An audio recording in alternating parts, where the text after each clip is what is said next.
Okay, hello and welcome. This is my May wrap up for 2025. As you know, I've been trying to do these once a month, and this is just basically everything I've watched, read, listened to this month. So, let's just get started. So, I finally came up with like a tier system I think I semi-like, and I'm gonna use characters. So, like, A tier, S tier, we have Barney Stinson, obviously, from How I Met Your Mother, because he is legend. Wait for it.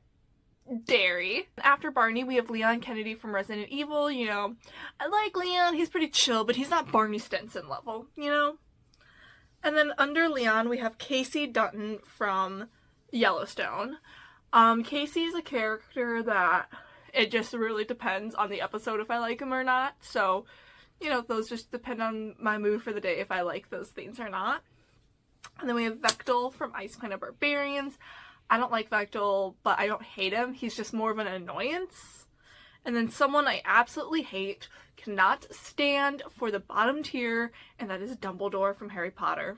I said what I said. So let's just get started categorizing.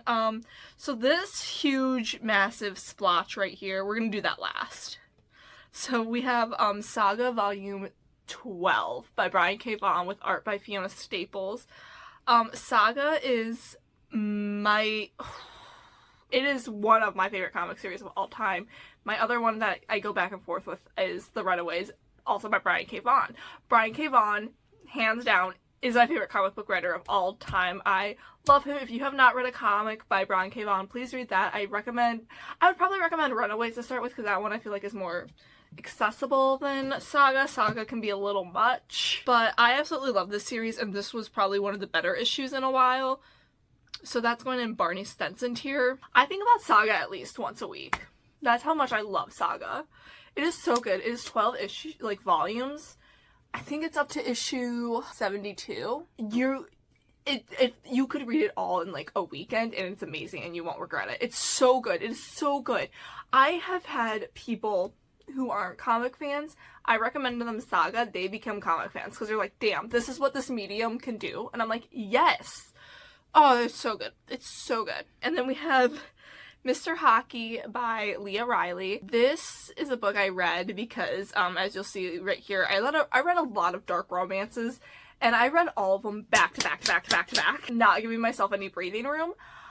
And after a while, like, I love my dark romances. I love my dark romances. As you can see, I have my dark romance shelf right here, and it's overflowing. I love my dark romances. But after a while, after reading so many back to back, I was like, I need to read something else. I need to read something else. So I read this one, Mr. Hockey. It was just, you know, a cute, light, fluffy read. It was less than 200 pages, and so I read it like a day. I would say it's Vectel, though. I didn't really like it that much. I'm going back and forth because there are 2 other books in this series, but I don't know. This same author does have another book I am more interested in. That one's called Puck and Prejudice. It's another hockey romance, but like, I think the hockey star travels back in time, so I'm interested in that one, so I might read that one instead of the series, and if I like that one, I might continue with this series. We'll see. So then, moving on to games. I played and I did beat It Takes Two with my best friend, and this is Barney Stinson. This is such an amazing game, and I originally bought it because me and her like to play the Supermassive horror games together. So I bought this one as like a little bit of a change to pace, and this one, like, we could actually play together instead of just passing the controller back and forth. And it was so much fun. Like, we laughed so hard playing this game. It was so fun. I would recommend it. My only thing that I don't like about it, first of all, it's not really fun to go back and replay it. Maybe years later you can replay it, but like, it's not fun if you already know all the puzzles. That's part of the fun solving it. But also, like, you need someone there with you, so if I wanted to go back and like get all the achievements or whatever, I can't by myself. I would need her here, and like, I don't want to waste her time with that. Then I have Super Mario Party Jamboree. This was Casey Dutton. I always have a hard time ranking these co-op games. Yeah, they're fun and I have a great time playing them with my friends, but like, that I can't get immersed in them, you know what I mean? I did really like Super Mario Party Jamboree. The only other Super Mario Party I have for the Switch is, I think it's just Super Mario Party. Yeah, I really like Jamboree. It was definitely a change of pace.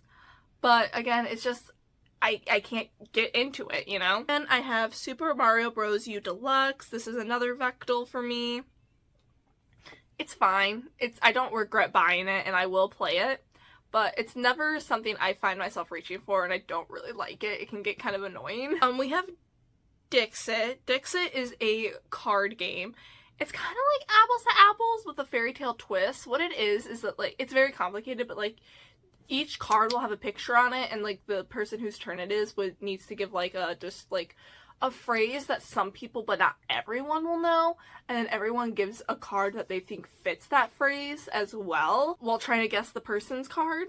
It's hard to explain, but it's very easy to play if you get my drift. I'm not a huge board game person, as we know, but if I did have to play a board game, I don't hate this one. This is Casey Dutton for me. And then we have another board game. As I say, I'm not a huge board game person. We have 3 more board games.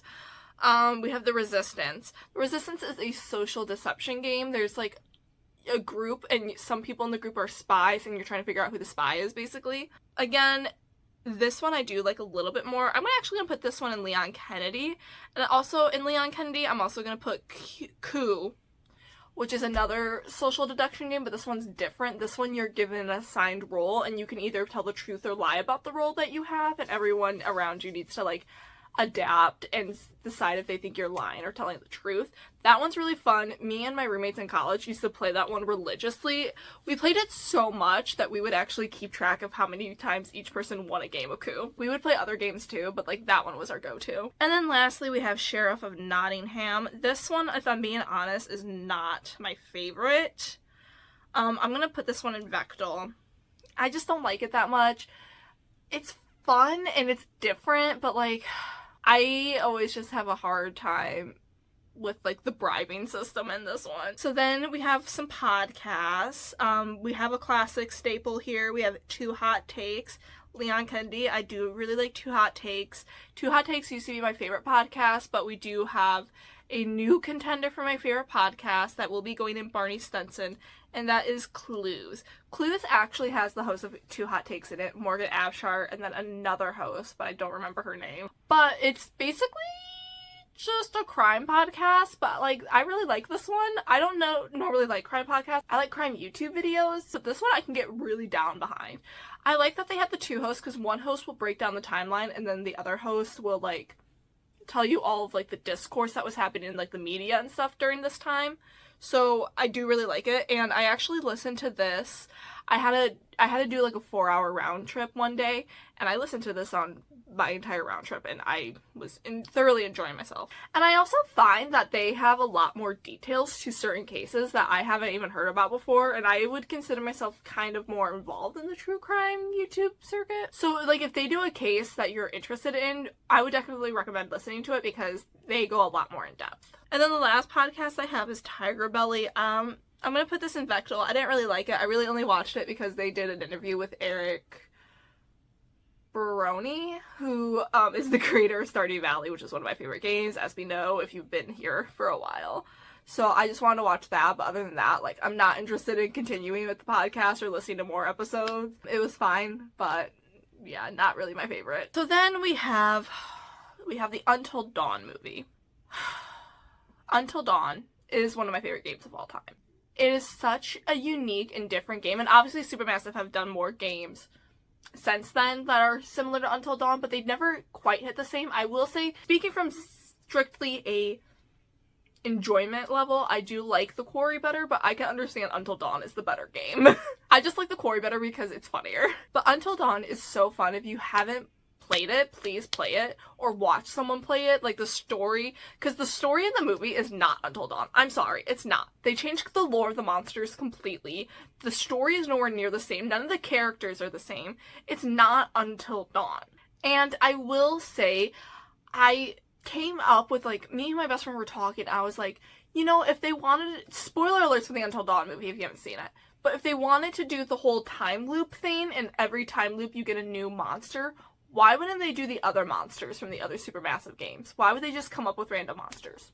And then they're changing the lore of the Wendigos. Come on, people. I will say that I truly, in my heart of hearts, believe that if this movie wasn't Until Dawn and they just made it another cheesy, campy, like, Scream-esque horror movie, it would have been fine. But because they named it Until Dawn and then had nothing to do with Until Dawn, it's going in Dumbledore. Like, get that out of my face. Then we have the 2 TV shows I watched. I have Cat vs. Dog. This is basically about, this was an Animal Planet show. They only did 1 season of it. And basically what it is that we have this dog expert and a cat expert going to a house that has a cat and a dog in it that need some training. And they just show them how to fix their behaviors and to get the cat and dog to cohabitate. Casey Dutton. This is kind of like one of those comfort shows, but nothing like I'm like, oh my god, please watch this show, you know? And then we have another Animal Planet show, Pitbulls and Parolees. I watched the first 2 seasons of Pitbulls and Parolees, and this is Leon Kennedy. I really like the show. I love Tia. I've been watching Pitbulls and Parolees non-religiously for basically my entire life, but I actually wanted to sit down and watch it chronologically, and I really liked it. I'm really enjoying it. I love watching her rescue the puppies. What can I say? So yeah, Leon Kennedy. So then we have this mess right here. What happened here? What happened here was, so one of my favorite dark romance authors is Cora Riley. And she basically just writes mafia dark romances, and I think she has a couple contemporaries, but I haven't read them yet. A while ago, she was going to release a book, and then she didn't end up releasing it because of some controversy around it. I'm not going to get into it here. You can look it up if you want, though. But basically, she's now re-releasing that book with some reworks. And this was, like, my most anticipated book ever. So I jumped on that shit. I bought all of the Cora Riley books I didn't own. She has, I think, 23 books in this world. I have not read 8 of them before this little. So I decided, and I do have it filmed, to read all 23 in 2 months to prepare for A Touch of Fate, which is coming out by the time I'm filming this, a couple weeks. I burnt myself out so quickly. I was actually doing really good. I was reading like 1 every 1 or 2 days. And then I got to like book 7, 8, and I was like, I cannot take any more of this. Like, I loved them. I was still loving them, but I was like, I need a break. So that's what happened here. Let's go over all the Cora Riley books I read this month. And like I said, I did film myself doing this little vlogging extravaganza reading experience. Those will probably be coming out slowly but surely. But the first book I have here is Bound by Honor. This not only is the first book in the Born in Blood series, but this is the first book in her mafia world. It is about an arranged marriage between Arya and Luca, who are from 2 different mafia groups, not even families. And their marriage is supposed to like bring union between the groups. It is okay, Bound by Honor is Casey Dutton. I had a hard time with this one, but I do actually, you know what? It's Leon Kennedy. It's Leon Kennedy. I do thoroughly, just by itself, enjoy Bound by Honor. As we get later into the series, I'm not a huge fan of Luca or Arya. But I do have to say, in Bound by Honor, I did like them, and they didn't annoy me as much. So then we get to Luca Vitello, which is basically just Bound by Honor and Luca's POV, because Bound by Honor is only in Arya's POV. So this is just Bound by Honor and Luca's POV. It's literally scene for scene. I didn't like this one. So this one was Vectel. Not only was it, like, scene for scene in Luca's POV, but, like, it didn't justify any of his actions that were questionable in Bound by Honor. It actually made you be like, wait a second. You're wrong. Then we have Bound by Duty. This is Dumbledore. This one is Dante and Valentina. This is both of their second marriages, and Dante is a total dick in it. I was actually kind of shocked rereading this one, because I always thought that Dante was not that bad, but, like, he was awful to Valentina. If I was Valentina, I would have, like, she can't leave him. But if I was Valentina, I would be like, we have a marriage for appearances only. Like, I don't want to be your wife behind closed doors. Like, damn. He was truly awful. He was truly the worst. Then we have Bound by Hatred. This is Gianna and Matteo. Gianna is kind of like a spitfire. She doesn't like to listen to anything. And Matteo is like, he's like obsessed. He's boy obsessed with Gianna. This one is also Leon Kennedy. This is so fun. Like, it's just so funny watching these two interact. There's literally a line in Bound by Hatred. Spoilers for Bound by Honor. But, like, at the end of Bound by Honor, Arya ends up taking a bullet for Luca. And in Bound by Hatred, this is brought up again. And Luca's like, Arya took a bullet for me. Would Gianna take a bullet for you? And Mateo goes, no, she'd probably applaud the shooter. This is one of the funniest books that Cora Riley's written, in my opinion. Gianna does get a little annoying at some points, her just raging against every machine she can find. Yeah, it's really funny. And Mateo, quickly became one of my book boyfriends. Then we have Bound by Temptation. This is a forbidden bodyguard romance. This is Barney Stinson. Bound by Temptation is definitely the most romantic book you will get in this world. However, it's just hard because, it is a forbidden romance. This one follows Liliana and Romero, and their relationship does fuck up a lot of shit. It starts a war. They literally start a war. But again, it's the most romantic. We have Bound by Vengeance. This is kind of a backdoor book to the Kimura Chronicles because it starts off in Vegas and then we slowly make our way to New York. This follows Kara and Growl, and it's kind of a captor-captive romance. This one is also Barney Stinson. I see a lot of people not liking that one. They're like, oh, it's okay, but it's nothing special. I really liked it upon reread. I was even guilty of that the first time I read it, but then I reread it and I was like, wait, this is actually really good. I really like it. Plus, Growl has dogs. There's dogs in this book. How can you not like it? We have Bound by Love, which is the second book for Arya and Luca, and it kind of takes you through all the events of all the other books through their POVs. This one is dual POV with them. It takes you through the events of Bound by Duty, Bound by Hatred, Bound by Temptation, Bound by Vengeance with Arya and Luca, and it sets up the Kimura Chronicles, which is the sequel series to this. It's not a second generation series. It is a sequel series. I fucking hated this book. This one I read the quickest, but it was the hardest for me to get through mentally because, this book really was the turning point for Arya and Luca for me. They are so fucking annoying in this book. Because in the other books, you, get to see them making their decisions that they make, but once you hear the justification behind their decisions, you're like, fuck off. Especially Arya. I'm sorry. Arya is a dumbass. I'm sorry. She is. I will never like Arya. Then we have Sweet Temptation. This was the first book that was not a reread for me. I actually never read Sweet Temptation before this.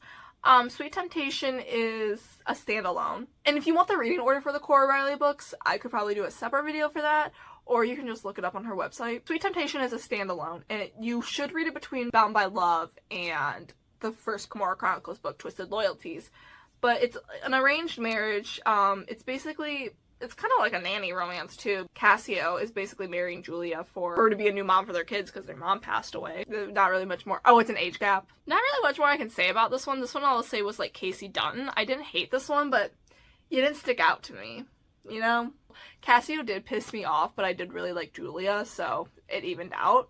Looking at this, damn, look at this. Look at the Barney Stinson tier. It kind of eats. But yeah, anyway. That is everything I read, watched, listened to in the month of May.